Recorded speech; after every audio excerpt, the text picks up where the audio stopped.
Hello again everyone, welcome back again di Altcoins Update. And Altcoins Update-nya saya ngambil dari pollingan live streaming kita terakhir banget teman-teman, yaitu di sekitaran tanggal berapa nih?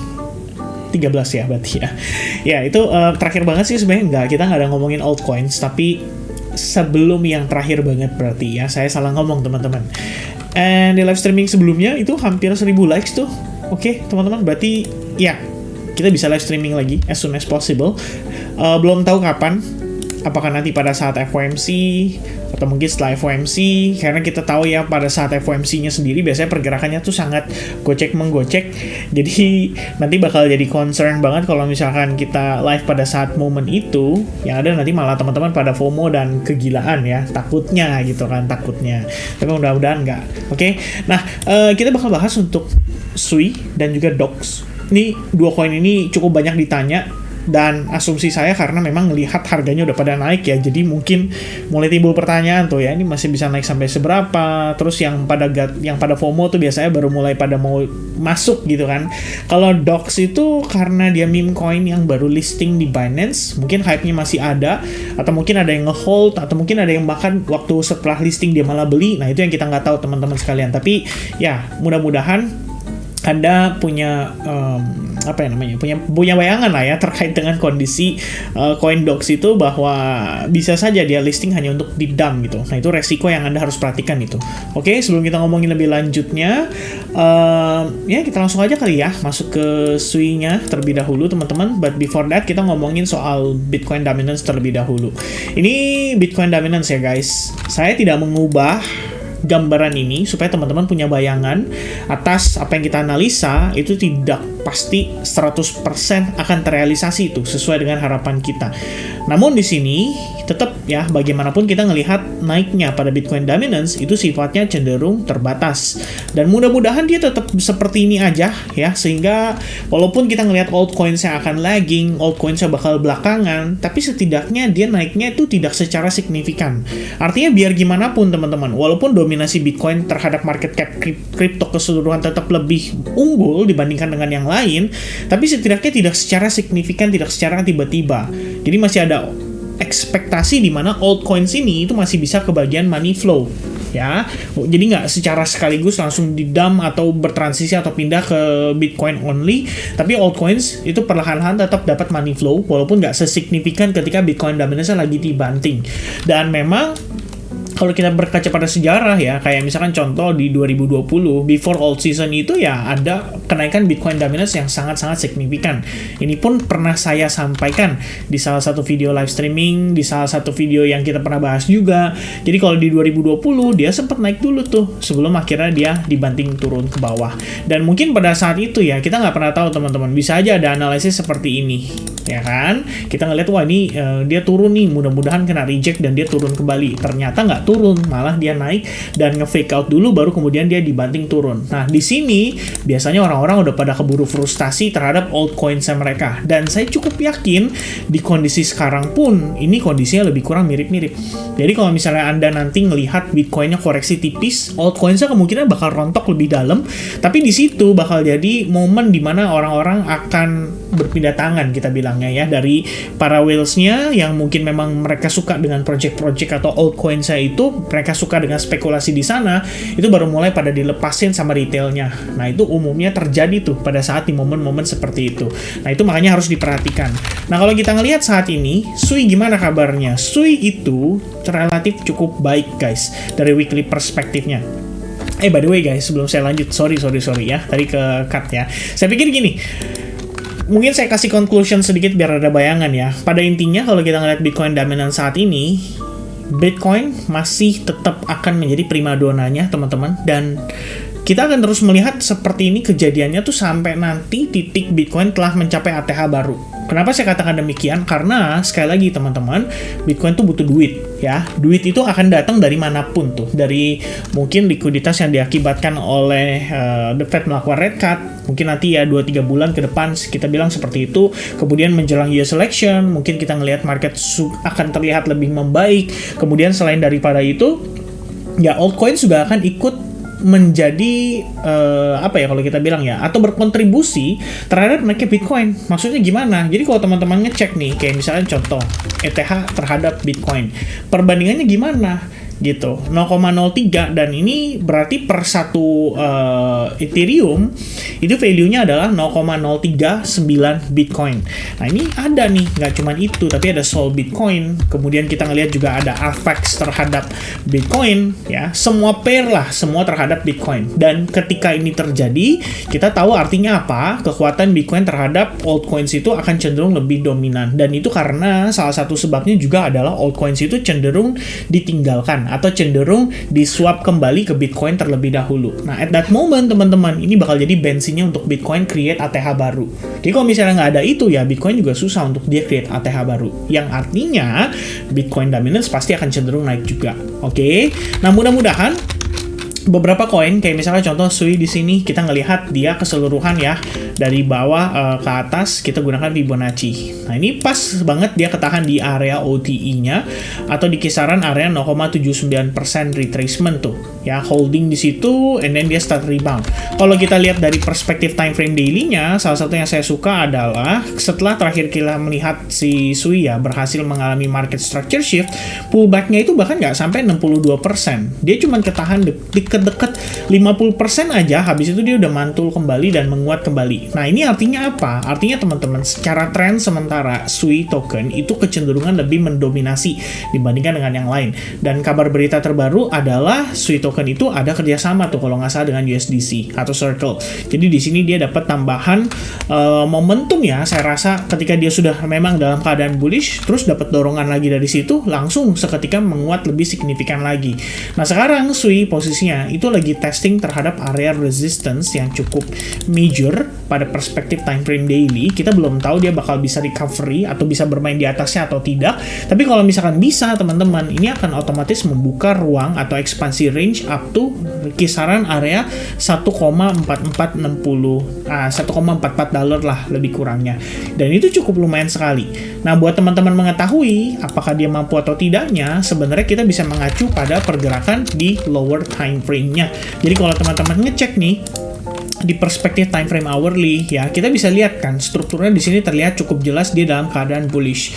Saya akan marking area ini sebagai area order block untuk internal swing-nya yang saat ini sedang berlangsung, karena dia telah mampu menciptakan higher high, dan di sini juga sama sudah menciptakan higher high. Sudah closing, bahkan untuk closing di jam 7 malam tadi. Sekarang jam 11 nih lagi ongoing create candle-nya. Nah, kalau misalkan dari sini kita malah dapatkan dia mengalami retracement atau koreksi, sebenarnya buat saya nggak jadi masalah ya, justru malah jadi kesempatan buat kita memanfaatkan ini guna melakukan transaksi jangka pendek. Jadi beberapa area yang bisa kita marking itu ada area ini. Ya, di sini mungkin saya akan tandain di area-area kritisnya aja teman-teman, yaitu area imbalance di kisaran $1,06. Ini kelihatannya kecil peluangnya kalau misalkan memang Bitcoinnya memvalidasi untuk pergerakan ini dia tetap strength ya, strengthnya tetap ada teman-teman, untuk dia tetap stick dalam keadaan bullish, maka Sui kemungkinan ketika nanti Bitcoinnya retracement, mungkin Sui mentok-mentok cuma bisa retrace segini doang, habis itu dia bisa mantul lagi.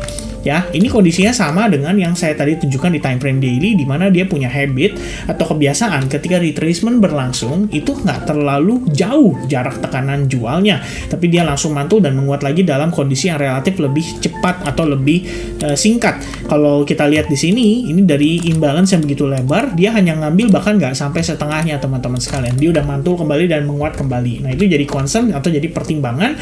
Jadi kalau misalnya nanti dia pullback, bisa saja ya dia ketahan di imbalance ini, karena di satu sisi juga kita ngelihat ini merupakan area support resistance yang cukup kuat ya pada pergerakan sebelumnya.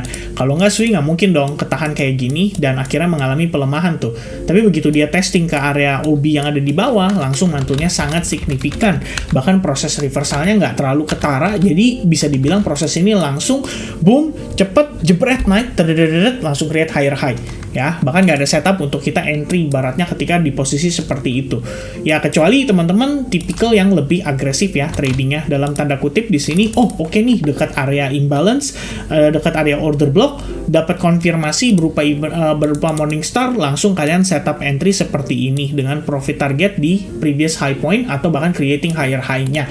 Nah, itu kecuali seperti itu. Tapi kalau misalkan kita butuh konfirmasi di saat kondisi ini kan Bitcoin-nya juga sama-sama lagi tertekan. Naiknya juga lagi terbatas, jadi ada kecenderungan ya harus agak lebih spekulatif dan lebih agresif tuh untuk entry-nya. Ya, tapi di sini kita langsung move on ke depan. Pada intinya adalah order block ini adalah order block yang valid yang perlu dipantau untuk teman-teman sekalian. Bisa jadi kesempatan untuk re-entry-nya. Whether kita lihat dia di situ holdingnya atau teman-teman, kalau saat ini saya belum bisa bilang dia mengalami pullback ya, karena dia belum mengambil low point ini. Paling enggak dia ngambil low point itu dulu, baru tuh saya bisa mempertimbangkan oke, ini pullback. Oke, dan dari situ teman-teman ingat setelah pullback pun masih harus menciptakan inducement supaya bisa menghadirkan lebih banyak liquidity. Kalau yang berikutnya itu yang terjadi, itu artinya teman-teman kita baru bisa tuh pakai yang namanya si Fibonacci. Nah, kayak gitu. Kalau sekarang ini belum bisa. Ya, kita masih ngelihat ini sebagai satu penguatan dan bahkan dia belum mengalami pullback sama sekali. Dia cuman bisa dibilang di sini hanya dalam keadaan parkir atau mungkin hanya tarik napas doang atau mungkin istirahat doang. Dia belum minum energy drink yang artinya dia masih punya kemampuan atau kesempatan untuk terus menguat lagi hingga dia menciptakan higher high. Tapi kalau misalkan balik lagi ya, dia menciptakan higher high dan setelahnya terjadi seperti ini, nah itu bisa jadi indikasi dia siap mengalami retracement karena dia terjadi itu setelah adanya fake out. Nah, itu jadi satu pertimbangan teman-teman. Oke, untuk sementara kita tandain area-areanya. Kalau teman-teman pasang alarm ya, Anda bisa set alarm untuk Anda standby. Kalau misalkan harga ke situ, Anda lihat pullback-nya gimana. Kalau pullback-nya korektif dan Anda memanfaatkan, nah itu bisa jadi kesempatan. Kira-kira seperti itu. Oke, semoga cukup jelas ya teman-teman. Overall, SUI relatif bullish. Kalau misalkan memang dia harus mengalami retracement, itu jadi kesempatan buat teman-teman lihat bagaimana nanti proses pullback-nya. Mudah-mudahan tidak malah jadi reversal. Mudah-mudahan. Oke. Nah, lalu kita bahas sedikit soal DOX ya. DOX ini adalah token meme baru, relatif baru listing. Biasanya ya pasti udah ada bawangan dulu, ya kan, ada orang profit taking dulu, mereka yang ngejalanin airdrop, ngegarap airdrop, ya belum tentu di keep tokennya sama mereka. Kalau mereka nge-keep ya mereka harus cari kesempatan untuk bisa exit dong. Dan kalau misalnya kita lihat saat ini bisa dalam keadaan dia di profit taking ya secara bertahap karena prosesnya dia mengalami pelemahan, tapi memang nggak terlalu signifikan yang gimana banget. Kalau signifikan kan kita lihat dia turunnya begini ya, tegak lurus ke bawah teman-teman. Tapi ini kecenderungan membentuk bahkan sebuah pola seperti falling wedge pattern pada gambaran besarnya. Nah, kalau lihat lagi dari sini sebenarnya posisi dia nggak terlalu buruk-buruk banget ya. Kenapa? Karena dia bisa bertahan dari previous low point-nya. Setidaknya dia masih bertahan di low point yang sama. Namun, apakah kita bisa mengatakan bahwa DOX di sini bisa mengalami reversal? Kalau menurut saya terlalu cepat kalau kita ngambil kesimpulan seperti itu. Walaupun ini adalah area kritis ya, atau area krusialnya si DOX, tapi kalau kita lihat lagi dari sini, ya ini memang ada momentum atau ada upaya lah. Teman-teman bisa marking dari sini. Di momen dia start membentuk sebuah channel, kemudian dia mulai breakout, kemudian dia mulai menciptakan higher high, ya paling tidak buat lower time frame-nya lah ada upaya ya untuk dia mengalami reversal. Kemudian di sini disambut dengan konsolidasi cukup panjang, ada fake out sebelum akhirnya dia rebound kembali. Nah, ini untuk jangka pendek banget ya, dia bisa lah untuk naik lagi teman-teman. Paling nggak untuk retest ya, mungkin di kisaran area imbalance ini bisa jadi acuan sementara di mana previous support itu bisa menjadi area target resistance-nya juga. Jadi lebih kurangnya di sini teman-teman. Nah, teman-teman bisa tandain tuh. Ya, nah ini sementara sih kalau yang saya lihat dari DOX token, ya nggak banyak yang bisa dibahas teman-teman sekalian karena Indian ini adalah token yang menurut saya highly spekulatif banget, mengingat token ini adalah token yang dilahirkan dilahirkan seperti itu saja. Habis itu banyak yang ketika pertama kali ngedapetin token ini yang melalui airdrop, jadi kayak nothing tulus gitu. Kalau misalkan teman-teman dapat dari airdrop terus kalian profit taking, wajar gitu. Nah, ntar kalau misalnya timbul pertanyaan, bagus nggak untuk dibeli? Nah, itu teman-teman yang harus ngelakuin riset secara mandiri ya. Tapi bagi saya ini pure spekulatif. Kita nggak tahu nanti bakal ada perkembangan fundamentalnya seperti apa, development atau upgrade jaringannya atau upgrade daripada fungsi token itu bakal seperti apa, itu kita nggak tahu teman-teman ya. Masih mungkin kalau teman-teman cek dia punya Twitter, kalian lihat perkembangannya, nah kalian bisa cari tahu dari situ. Tapi kalau misalkan saya yang nggak follow up, saya ngelihat DOX token kayak begini, ya tentu saja saya akan memilih yang lebih baik untuk saya berspekulasi, tidak di token yang dalam tanda kutip, ya sekarang aja holdersnya mungkin masih banyak yang pemegang-pemegang airdrop itu gitu kan. Nah, itu menjadi satu concern kalau buat saya pribadi. Kalau buat teman-teman, ya Anda yang suka spekulasi, ya feel free ya untuk menjadi pertimbangan. Sekiranya seperti itu. Oke, so that's gonna be the update for altcoins kali ini, teman-teman sekalian. Thank you very much for watching this altcoins update. Semoga informasi yang bisa bermanfaat dan sampai jumpa kembali di update berikutnya. God bless to everyone. Cheers guys and bye-bye.